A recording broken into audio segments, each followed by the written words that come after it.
We were roommates in medical school. We were in family practice together in various places, Grand Coulee, Washington, and Philomath for 38 years, and next door neighbors for over 30 years. And we delivered each other's children too, besides that. So I do know the dirt, but I'm not going to display that today. I think Dave is the excellent choice, perhaps the best choice for a book called On Call. He's been on call since his junior year in medical school, all the way through retirement in 2012. And since that time, on call for medical director, national medical director for Compassionate Choice, national medical director for Threshold Choir, and for Dial-A-Bus, which some of you may have used his services for. At his request, he said, yeah, you can mention some of my awards, but I want you to concentrate on my career in public health. So quickly on some of his awards, he won Oregon's Doctor of the Year in 1985. He was first runner-up for the National Family Doctor of the Year in 1986. He was selected Oregon's Physician of the Year, all specialties. He beat all those neurosurgeons and orthopedists out in around 2000. He won the Superior Service Award for his 5-year service in the Public Health Service. And he was a notable, outstanding alumni at every institution that he went to school at. Fairbanks High School, Lewis and Clark in Portland, and Oregon Health Science University. In terms of public health, Dave's always been timely in his choices. And I'm going to mention 5 topics that are in the news now that you'll hear me briefly touch about. One is vaccinations. One is nuclear armament, Nobel Peace Prize, Ukraine, and elections. I think all of you have heard some rumors about those kind of topics here lately. So his public health training, formal, somewhat informal, he worked for a health department up in Fairbanks where he did guerrilla anti-tobacco work up there. And they're in their lunchroom, they smoked. Dave tried to get his superiors to stop that. They didn't do it. So he would unplug the cigarette machine and they'd lose their quarters and call the vending machine folks over and over again. I think they might not have got the message, but summer ended and he didn't work there anymore. Well, some of us in med school class, since we went to med school together, elected to go to New Zealand to look about immigrating and backpack with our wife. Dave, on our term off, our senior year, Dave elected to do a public health externship in Yugoslavia. And while there, his initial project got canceled when Yugoslavia had the largest smallpox vaccination in decades happen. And so he was drafted along with other students and healthcare workers of all ilk to get mass vaccinations. And they were able to get on that quickly with Dave's help and stop the epidemic. And that is the last epidemic of smallpox in the history of the world. It's been eradicated. No cases of smallpox in the United States since 1947, I believe. He spent 5 years as a volunteer in the Public Health Service, a new branch that started in 1972. We joined in 1973, and he was stationed in Grand Coulee, Washington, a little town of 1,600 people. And then after 3 years there, he was stationed in Philomath, Oregon. Again, communities that were not able to attract physicians and hadn't had medical coverage for years. His actions in public health over the years, as I said, have always been timely. For tobacco, he in Alaska did his guerrilla tactics with the vending machine. But in Philomath, he was much more active. And Philomath, largely to his work, Philomath became the second city in Oregon to have a public tobacco ban. They could not smoke in restaurants and stores. You know, as Dave says, we're in a blue bubble here in Benton County. It happens that Corvallis was the first city in town. So Philomath was the second, and Dave pushed for that. Fluoride had never been in the Philomath waters until Dave pushed the city council to use some funds from us when we went private and purchased our practice from the community in 1980, and those funds were used to fluoridate the water. Fast forward several decades, around 2010, a conservative group of folks in the city council stopped putting fluoride in the water. And Dave led a coalition of different folks, including me, to get an initiative so the folks in Philomath could vote whether they wanted fluoride in it. And I'm proud to say that they voted overwhelmingly, and fluoride once again was put in the water system over the objections of the city council. Vaccinations, also in the news, as we hear. Dave's did his work in Yugoslavia, as I mentioned, but he also has worked as recently as the mass COVID immunizations at Research Stadium. He was that goofy volunteer that had the hat on with syringe, looked like a needle was stuck in the head, helping to provide coordination for that. Community lectures in the schools for advanced directives, different health topics, again, was another public health issue that he did. In the early 80s, he became concerned, like a lot of people, about nuclear bomb proliferation. He got very much involved with the nuclear freeze movement and an organization called Physicians for Social Responsibility, group of physicians that took on public health issues. He was recognized so much for his actions that the National Board of Directors of PSR, Physicians for Social Responsibility, held elections in the Pacific Northwest, and they selected Dave as the director. All the other directors were from Mayo and Hopkins and Harvard and Washington, D.C. and Atlanta, but we had a Philomath, Oregon representative there.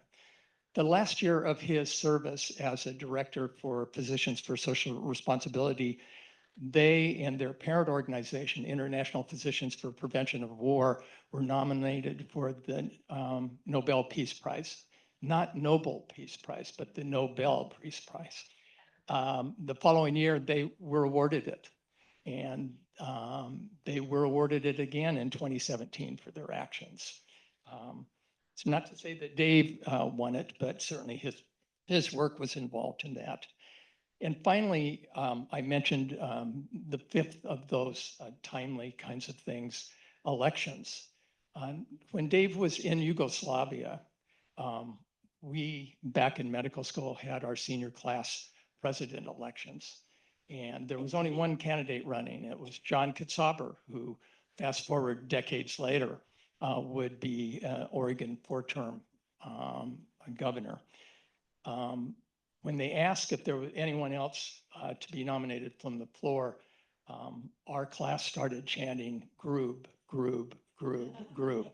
Now, remember, he was in Yugoslavia. He hadn't put his name up for election or anything, and the class voted and overwhelmingly voted Grube in. I got to notify him that he won the election by aerogram sent to Yugoslavia, picked up at Federal Express, and to let him know he was the senior class president.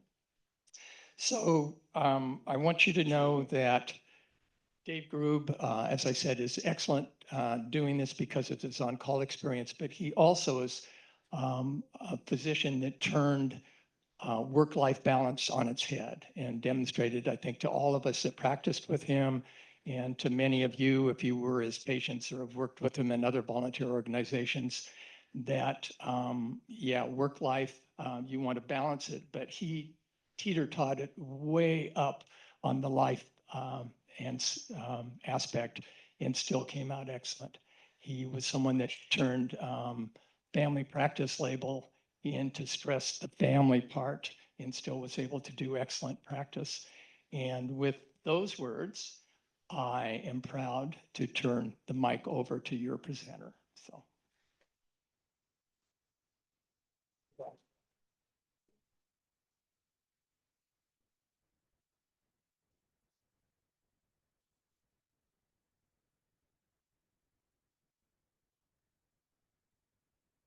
Well, it's so great to be back here together again. It's been a long time since we've done this, and I'm so excited about our program for the year. But before we go much farther, this is the place where each of you turns to your neighbor and said, "Did you turn off your cell phone?" So have you go ahead and do that. Take long to pull that off. So, on call by Anthony Fauci. And I think Dr. Cutsforth mentioned to you being on call, and Dr. Cutsforth and I shared call for almost 40 years. But sharing calls is kind of an odd name because you don't really share it. If you're on call, then the other person has the time ought to be free. All right, well, let's go ahead and begin talking about the book. This is an amazing book. How many of you have read it? About half of you. Okay. It's really encyclopedic. This is a gentleman that everybody knows.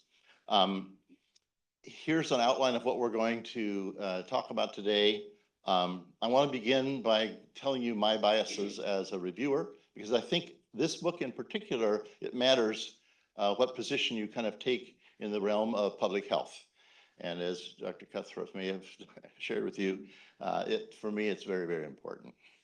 I want to talk about this as an autobiography because I really don't think it is an autobiography.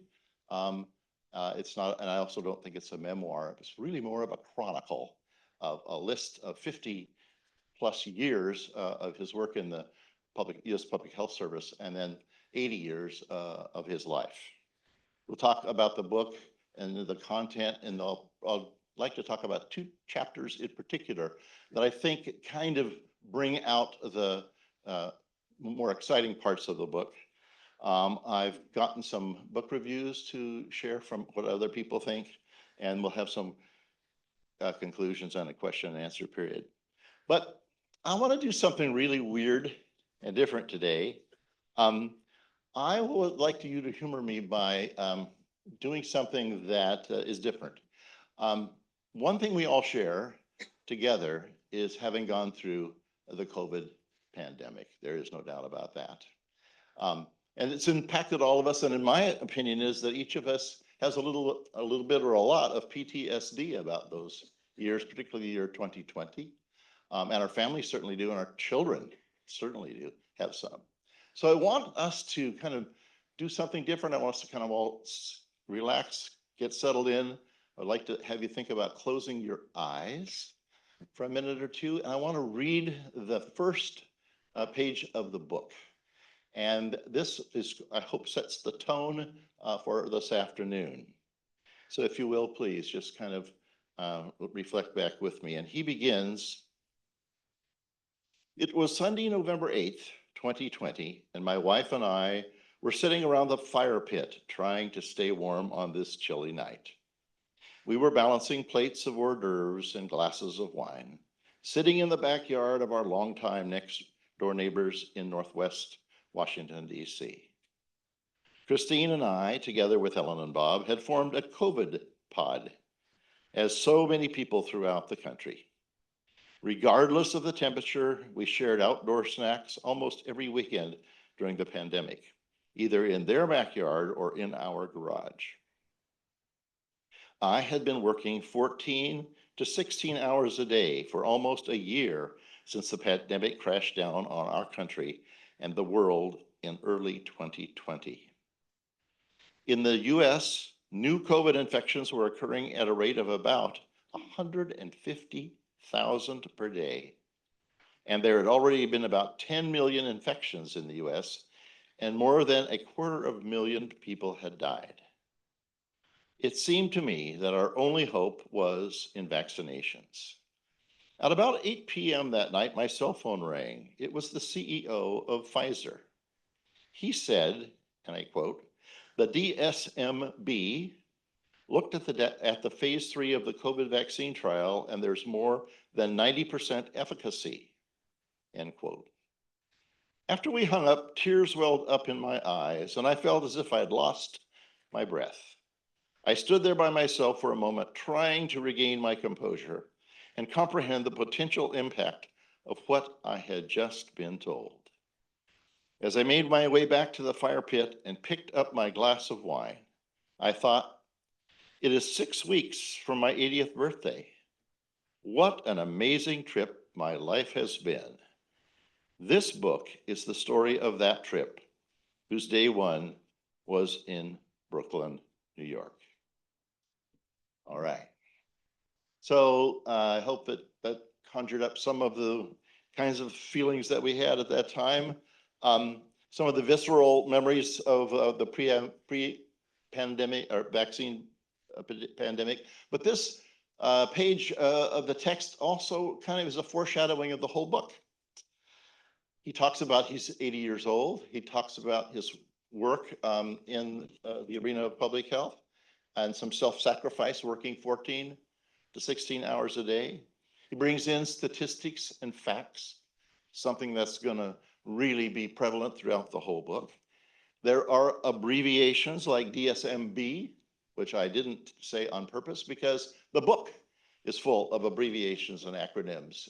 And one of my criticisms about the book might be that there would be a glossary at the ends, because there are days or pages where there's so many different abbreviations, you kind of get lost in them, or you might, if you don't have a background in understanding the organizations in public health. There's a real belief in science in this text that I read you. Our only hope may be in vaccines. And that's a very big part of his work, a belief in science. And the style of his writing is quite clear. This is a book that's easy to understand. He does express some feelings here about he'd almost lost his breath. He had to take a moment. And that's a rare thing that occurs in this book. And one of my criticisms might be that I wish there were more of who he really is rather than what he did. So Dave mentioned a number of these things about my own past experiences, but they impact my biases. And reading this book, there are a lot of biases that we all have, implicit and explicit. I just got my 11th COVID shot this morning. So that's another bias. And I'm not going to go through all of this slide, but many of us have had illnesses that could have been prevented by diseases. I've had Zika fever. I've had dengue fever. There's vaccine for that. And most of us, I think, have a scar probably on our left shoulder from scarification for our variola smallpox vaccine. And Dave mentioned some of my experiences, but they do impact how I feel about things. These are pictures I took in Yugoslavia in 1972 when I was in the midst of that unexpected smallpox epidemic. The gentleman here on the left died 2 days after I took that picture of him. We had gone to an outdoor place where they were keeping some of the most ill patients. But little boy on the right, you can see how horrible smallpox is. And smallpox is way more fatal, more virulent than COVID. About 20 to 25% of people usually die in a smallpox epidemic. And in the picture in the middle, that's how vaccines were being given out in the street. Whoever's arm is up next, no records, as fast as you can. And I took that picture. I wasn't giving the vaccinations. They were being given by just health people. But that is the worst kind of thing that can happen in an epidemic. And I fear about that happening to any country in the world or the United States in the future. It impacts my feeling about this book. So those are my biases. As you read the book, I would like to have you think about what your biases might be about things. And one of the tensions that there exists in reading this book, particularly after November 5th, 2024, are the tension between individual rights or freedoms and public health. The public good is, I would call public health on, and individual freedoms would be on the right. And it's not ever a balance, but there's tension, and that plays into the reading of this book. And it's really played into the reading of this book after last November. Because there are such things where Dr. Fauci worked. For example, when he stopped working, in the NIH, was at the top of the line up there. And the budget now for 2026 is in the National Institutes of Health. No doubt the National Institutes of Health has had stuff in it that should be taken and removed. I mean, that there may have been some bloating, but this kind of erasure of U.S. public health services is unconscionable in my biases. My final bias is that I really think Dr. Fauci is an incredible man. He lived a long life of service. He worked for over 50 years in the U.S. Public Health Service for us and also for the people of the world, particularly in the AIDS arena. And we'll be talking about that. All the work that he did, particularly in sub-Saharan Africa with PEPFAR, is amazing how many lives are thought to have been saved, 20 to 30 million by his work in PEPFAR, which I'll talk about. It's in the book. So I looked up the definitions for autobiography, and I looked up the definitions for memoir, and then I looked at the definitions for a chronicle. And I think this is the latter, the book. It's a list of his life, yes, facts, things in a row, with interspersed with occasional interesting stories, and too uncommonly, in my opinion, real interpersonal information. But it really is about what he did. To me, it wasn't about so much who he is. So this is the book that's divided up into 5 parts. The beginning part is his youth and his work in medical school. And so it's a 450-page book, and the first part is 25 pages. So it's not, for me personally, wasn't enough. I mean, he races through all of that. But the AIDS era is a very long section, which it should be, because it was such a incredible experience that our country went through, and there were so many deaths. Then he talks about the wars of terror and disease, particularly after 9/11, our fears about such things as anthrax and, again, smallpox, and some of the ways that the Public Health Service responded to that. Then expecting the unexpected, of course, is all the different and weird things that can happen in public health that you don't even think about, and that would be Zika. It would be Zika fever would be one of those, which came up out of nowhere. And then finally, the last section is about COVID. So here's the first section, and as I mentioned to you, it's a very short little section. It's only 25 pages, and his dad was a pharmacist.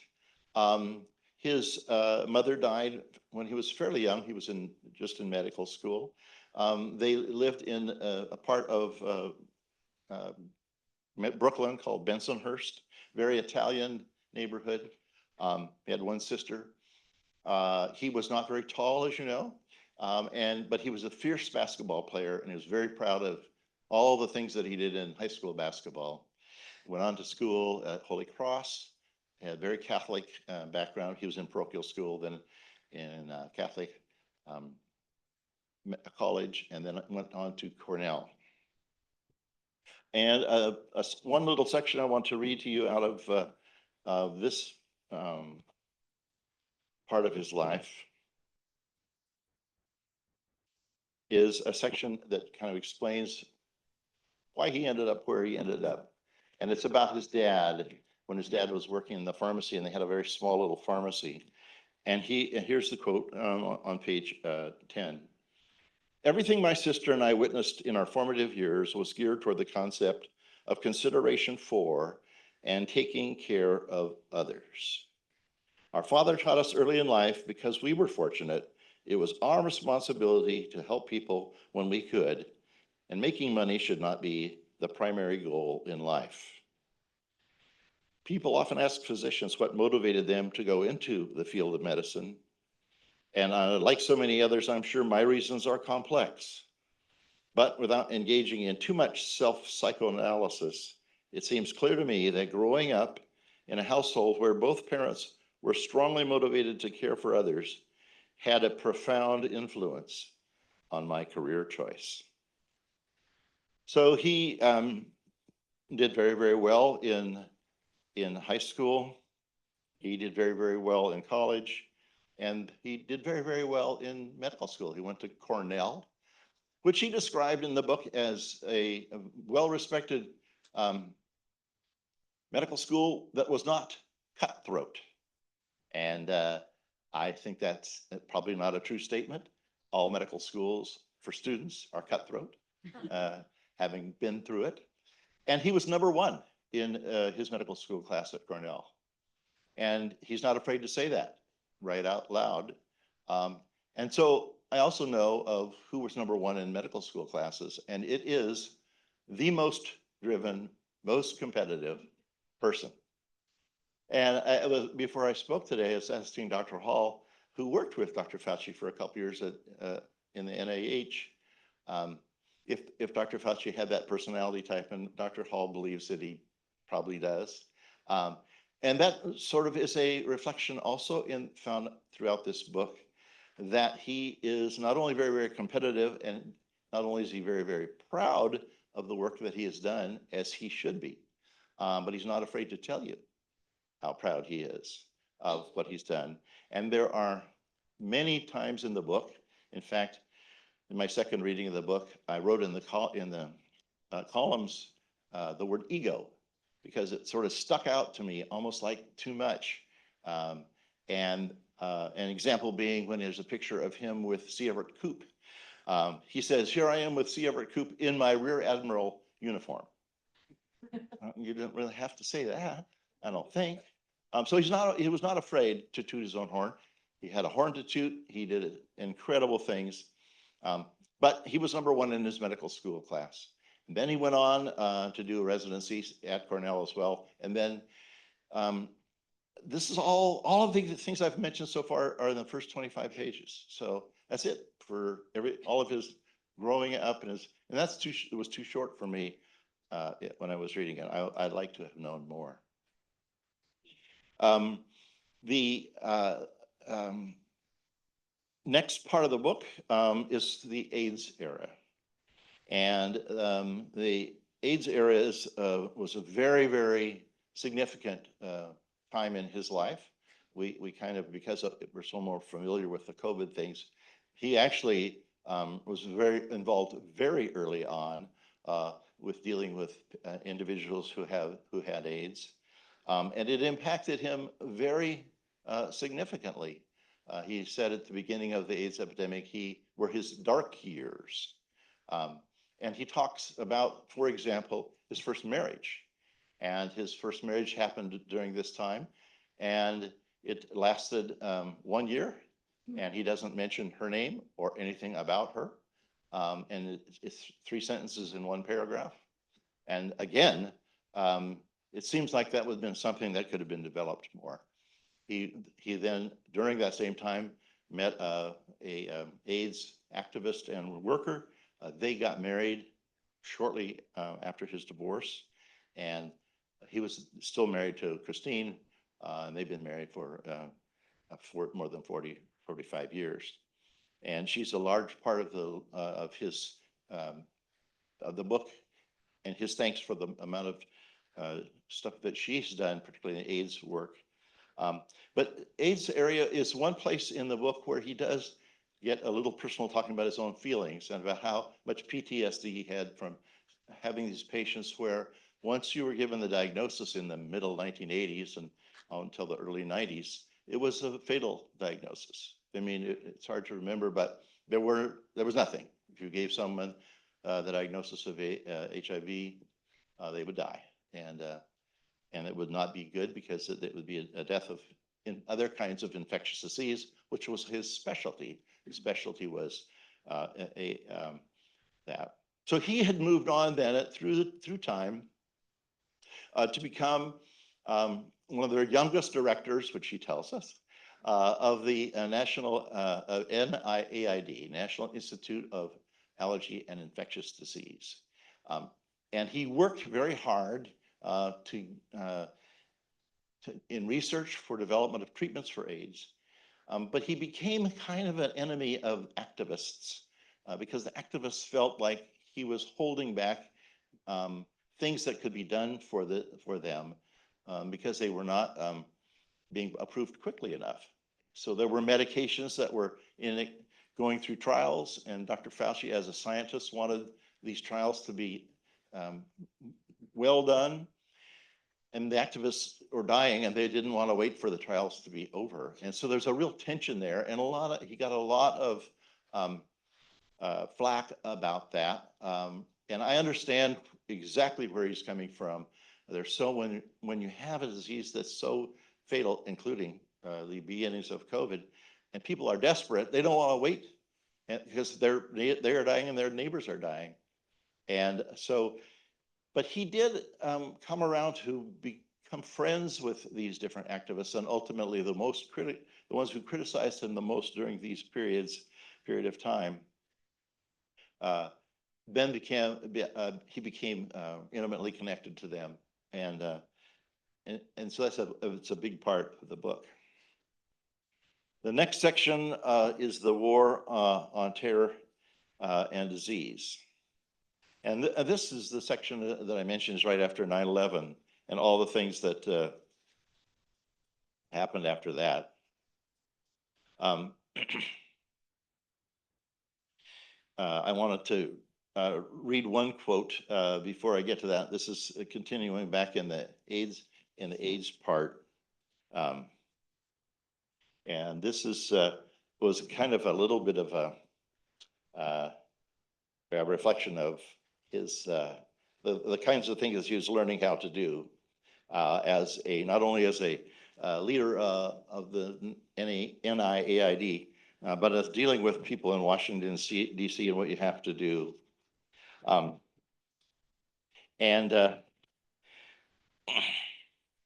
He said, I realized how important it was to cultivate relationships with people who are in a position to make things happen. Importantly, to win over the skeptics, I learned that the cause for which you are advocating must be legitimate, worthy, and not motivated by self-interest.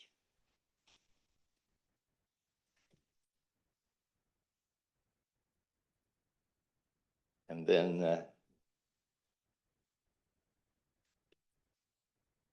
there's another one that I liked. I wanted to share with you that I thought was pretty interesting, and in a moment of actually humor in the book, which is, there's not a lot of humor in this book.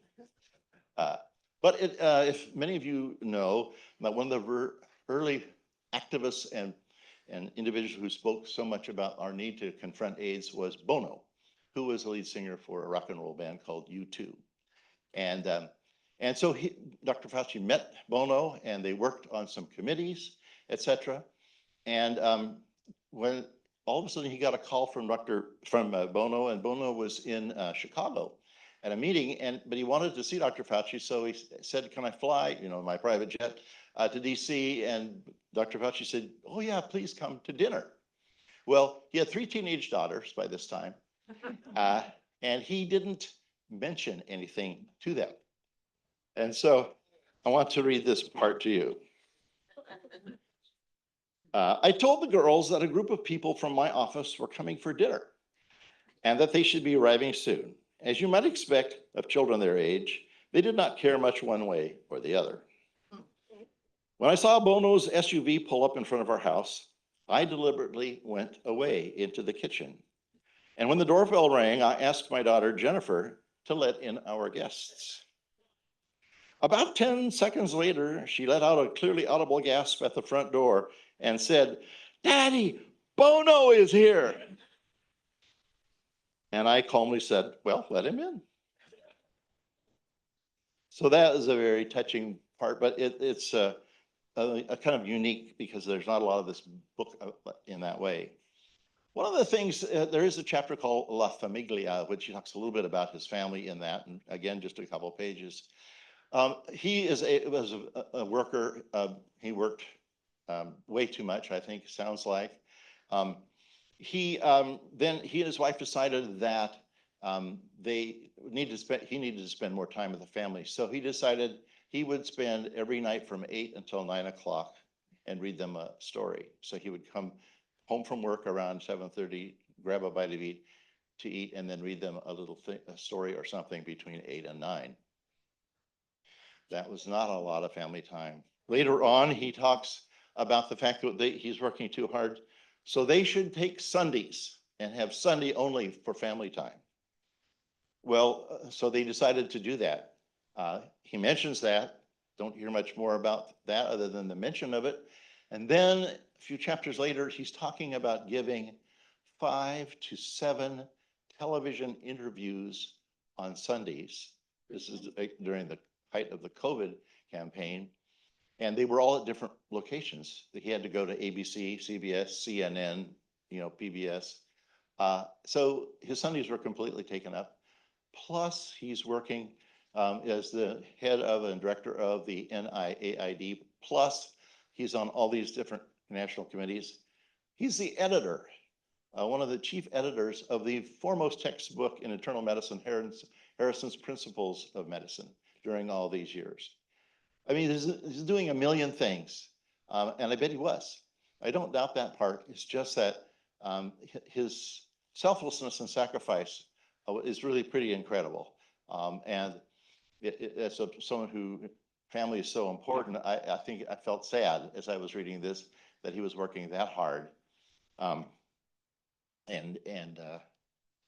So let's move on or get to the part that we know about, about COVID. I have so much more to say. I want to say about two different chapters. There's a chapter called Patient X.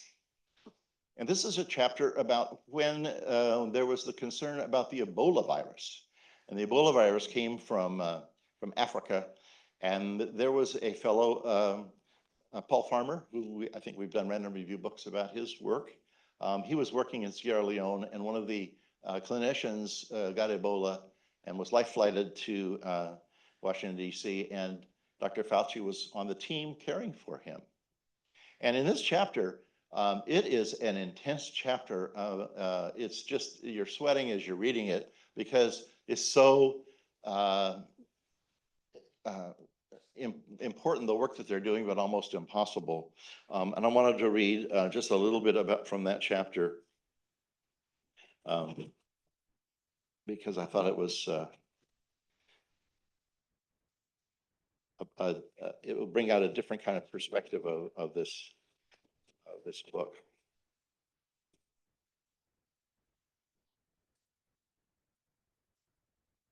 Oh, I'll find it just a second.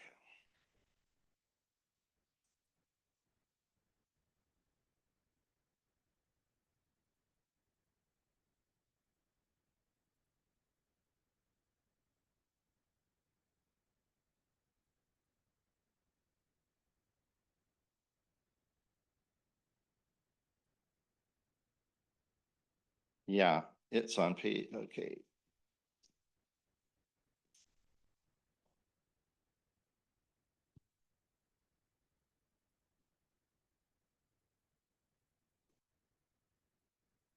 So this is him describing the care that they were giving for this patient who has Ebola, which is a very, very infectious virus and very fatal. Around 6 p.m., there were 2 nurses in the room with Robert, and that's the name of the pseudonym for the patient. And the rest of us were taking evening reports in the nurses' lounge. Suddenly, one of the nurses in the station banged on the window and pointed to the monitor that focused in on Robert's room. To our horror, we saw that Robert had abruptly awakened. And although he had soft restraints on his arms and legs, he was flailing about to get out of bed. He pulled out his central intravenous catheter, an IV that goes into your, up by your neck, and blood began to ooze out onto his chest. He then yanked out the tubing that connected his endotracheal tube to the respirator. We all scrambled to get into personal equipment to enter the room, and we witnessed one of the most impressive displays of competence and bravery among medical personnel imaginable. So they all had to get in all this equipment to take care of this man, and they saved his life, even though he subsequently had all kinds of different organ failure. That's a very intense chapter and almost worth reading the book just in and of itself. So COVID, of course, is when he then became sort of the spokesperson for the U.S. Public Health Service. He was never the director of the National Institutes of Health, but he was on the team, the presidential team that the 45th president had. And so he would be speaking. And that was a very difficult time to speak about a disease that we originally didn't know anything about, and how to approach that disease in a scientific way that is known and proven, whether it be wearing masks or whether it be social distancing. These were thoughts, these were things that we all thought were important. Originally, there weren't enough masks. I don't know if you remember that. My wife and so many others of you were out there making masks for neighbors for a while. And so he came out and said, well, maybe not wear masks all the time, meaning, save the N95s, which were very in short supply for the hospitals and emergency rooms. It was interpreted as him saying, oh, you don't need a mask. And so he defends himself about that and also about social distancing. And he talks a bit about the Barrington Report, and where some, unfortunately, scientists, doctors too, thought that if we would have herd immunity, we'd get over with this faster. So we shouldn't do social distancing. We should just go ahead and go out there. And if you're at risk, don't go out there. He spoke strongly against that and was criticized by people who really didn't have the science and knowledge about what herd immunity is. And herd immunity with COVID doesn't work, because the COVID, you lose your immunity to COVID after a period of a few months. It's not like smallpox, where if you become immune to smallpox, you'll never be able to get it. That's why I got my 11th COVID shot this morning, because the last one was 6 months ago and probably don't have much immunity to it. So he got criticized, and he became to get more and more criticized and then vilified. And then, so the chapter that speaks a lot about this has a kind of in a way, a kind of a silly name. And I read the chapter that, well, that's kind of goofy name. It's almost like, the playground nursery rhymes or something. And yet it's such a true chapter, because at one moment, the 45th president would say, you are the best thing that we have going for us to go out and speak. And so he would go out and tell people things, and he'd get a call at 2 a.m. from the 45th president who would say, I'm going to fire you tomorrow. And then he would do something else, and the administration would use terms such as he should be beheaded. Just terrible, terrible things. So he's vilified, and he describes himself in that chapter as a skunk at the picnic. And we all kind of lived through that, so I'm not going to rehash that with you, but it's a powerful part of understanding what he had to do and how he ever could do it. To be honest, to be a scientist, to be a physician, and living in the world of people denying science, and people vilifying him and acting very cruel. Go to Congress, and people say you don't even deserve to have a medical license. That's what the senator said to him. Wow. I mean, that's so cruel, so cruel. So now I have to, Dr. Cutsworth warned you I was going to do this. But I have to do this because I felt, particularly in the last 3 months, that I have a hypodermic needle stuck in my head. And I know that's just an imagination and a fantasy. But I read this book a year ago. My dear friend Pam Wall gave it to me. I read it in July of 2024, and then November 5th happened.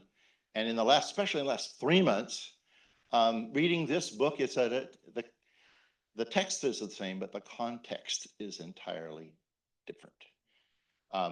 What has happened, the legacy of all of the things that the U.S. Public Health Service has stood for, and particularly what Dr. Fauci has worked for, have been trashed.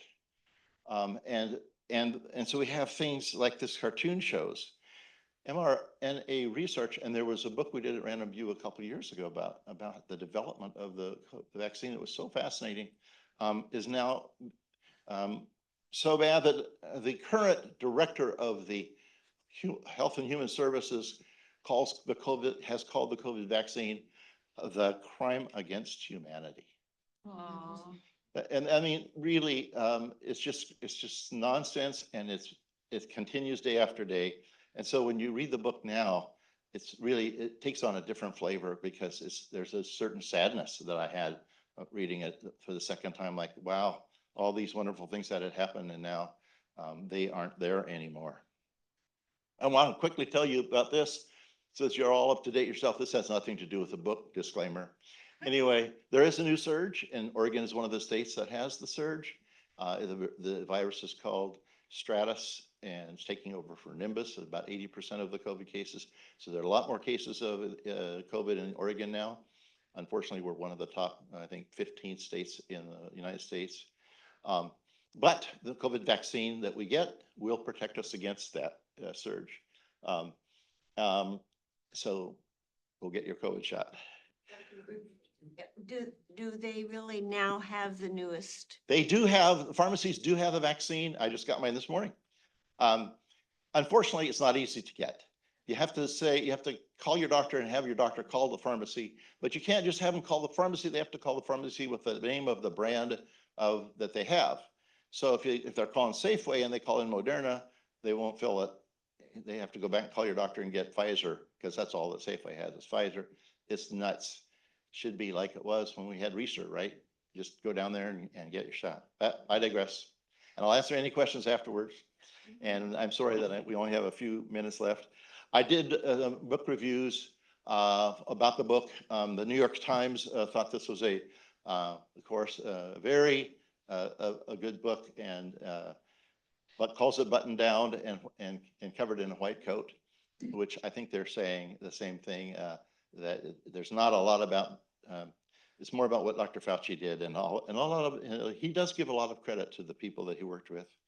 Harvard Public Health had a very positive review, as did the New Yorker. The Wall Street Journal had a very negative review, saying that things that, again, don't really align with evidence-based medicine. Reason had the worst review. Reason is the Libertarian magazine, and the review is by Jay Bhattacharya. I don't know if I say that right, who is the current National Institutes of Health director. He is an anti-vaxxer. He is a physician who was at Stanford. How he ever got there, I don't know. He is one of the individuals, I believe, that herd immunity we should let COVID take care of itself. It will burn out. And then the Washington Post has a very positive review. My son-in-law gave me the reviews, and he's a research librarian in Minneapolis. And he said it was surprising to him how few book reviews there were about this book. Huh. So I'd like to give some conclusions, and I wanted to leave more room for time, so I'll go through these really quickly. And so first of all, it's really well written. It's really easy to read. It's a chronicle, in my opinion, about an individual who did so much in the arena for infectious disease during an incredible run of amazing things with, as I mentioned, HIV and COVID and Zika and all the other diseases that we've been talking about. It's very well organized, and it's chronological and factual. There's a lot of abbreviations and a lot of acronyms, and that's why I thought a glossary might have been a good idea. It's, of course, his story told by him, and so I think any autobiography probably has that tension, that problem. he really defines and lived what a life of service is. I think it could have also been helped to have had some timelines in it, or even an index. Maybe that's because I was trying to find what I'd read when I was going back and looking at it. It really certainly defines what someone does who sacrifices themselves and their family for work for others, and that's he certainly did. So in some ways, he's a very selfless individual, but also, as I mentioned, maybe he's a selfish individual because it all centered around him doing what he was doing. And he toots his own horn quite a bit. And some of the people that I have talked with about this book, that was what bothered them. It shouted out to them that he was a little too arrogant about his own work, that he knew it all. And so did that self-pride wound this book? I think it did for me. When I wrote in the columns about that, I thought he was, was too egotistical. I went back there. I had done that 30 times as I read the book. And maybe that was one of the reasons that he had some difficulty at the end. Not only was it complicated, COVID was complicated, what we're supposed to do with COVID, et cetera. But maybe as he was dealing with others, because he was first in his medical school class and had that personality, maybe that brought upon himself some problems with hubris. Well, as I was finishing up the book, I have a daily calendar. And all of a sudden I saw this one. I thought, well, that's Dr. Fauci. This was in the middle or end of July, and it said, in the arena of human life, the honors and rewards fall to those who show their good qualities in action, by action. And that's certainly Dr. Fauci. So I've left 5 minutes or a little bit less for questions, and I hope they could be questions about the book and not about the context, more about the text. Oh yeah. Thank you.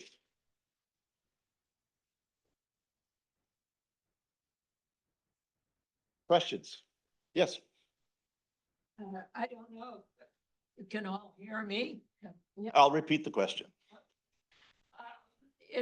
One concern I had, because I am very familiar with the book Philomena and the movie Philomena, which I believe is a true story of a young woman whose baby was taken from her, raised in the United States, and that boy became Michael Hess. And I was trying to find a connection in Dr. Fauci's story on AIDS. This was a young man who worked for the Republican Party on AIDS, and he was gay himself and died of AIDS. So I don't know if there's any connection there that I missed. Yeah, so the question is about another book called Philomena and AIDS, and there's nothing in this book about that.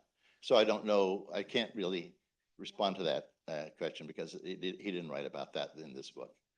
Sorry. Yes. I thought in the book, when he talked about his relationship with the AIDS activist, Larry Kramer, that he was very candid about how he changed his mind. And it was because people were so critical about how he was dealing with it. And he gave them, they gave him suggestions about how things could be done differently. And he was open about it, to listening to them. And that relationship carried on for years. So her comments are about Larry Kramer, who was the activist, an AIDS activist who actually went to the NIH and acted out, if you will, and how Dr. Fauci then ultimately became connected to him and was and had some remiss, and talks about that in this book, and that's all true, or at least that's the way that Dr. Fauci presents it.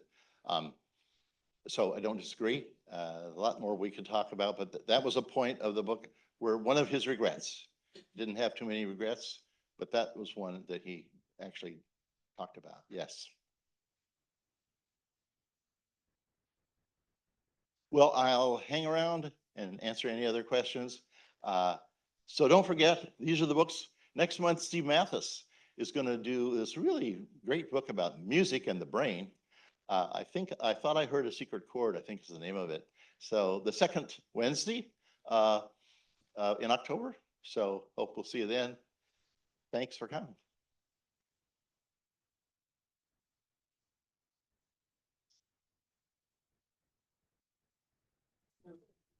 That's it.